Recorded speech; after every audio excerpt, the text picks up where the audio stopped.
Ici, nous sommes au laboratoire de neurophysiologie sensorielle et cognitive à l'hôpital Brugman, à Bruxelles, où nous étudions notamment les bases cérébrales de la communication des personnes sourdes. Concrètement, nous enregistrons et nous analysons les réponses électriques du cerveau. Donc, c'est ce qu'on appelle des potentiels évoqués cérébraux auprès de volontaires, à qui on va présenter différents types de stimulation. Donc ça peut être les gestes de la langue des signes, ça peut être des mots écrits, des syllabes entendues, etc. L'intérêt de cette technique, c'est d'étudier vraiment en temps réel, avec une grande précision, le décours temporel du traitement de l'information dans le cerveau. Et donc, ça nous aide à essayer de mieux comprendre et décortiquer quels sont les processus en jeu lorsqu'on doit traiter une langue, qu'elle soit écrite, orale ou que ce soit la langue des signes. Un des thèmes de recherche auxquels on s'intéresse, c'est le traitement des unités phonologiques, c'est-à-dire les unités constitutives d'une langue. Et donc on essaye de comprendre à travers des tâches qu'on appelle le jugement de rime. Donc on va présenter par exemple aux volontaires des paires de mots ou d'images qui soit riment, comme dans beurre et cœur, soit ne riment pas. Et donc on regarde comment le cerveau va réagir et traiter ces informations.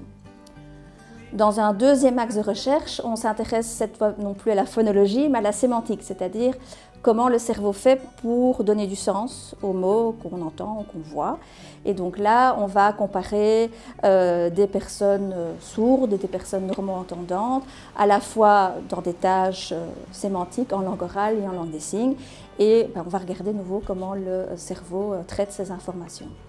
Et alors un troisième axe de recherche est lié non plus à la langue des signes, mais au langage parlé complété. Donc c'est un système de gestes manuels qui sont effectués à proximité du visage et dont le but est de lever les ambiguïtés qui sont inhérentes à la lecture sur les lèvres. Donc si par exemple je dis pain et bain, visuellement c'est exactement la même chose. Et donc si j'ajoute le geste correspondant, ça ferait bain et pain. Et donc ici, ce qu'on essaye de faire, c'est de comprendre comment les personnes qui utilisent ce système pour communiquer, qu'elles soient sourdes ou normo-entendantes, vont intégrer en un tout cohérent les mouvements des lèvres, le geste manuel qui y est associé et le son, si en plus il y a du son qui est présent.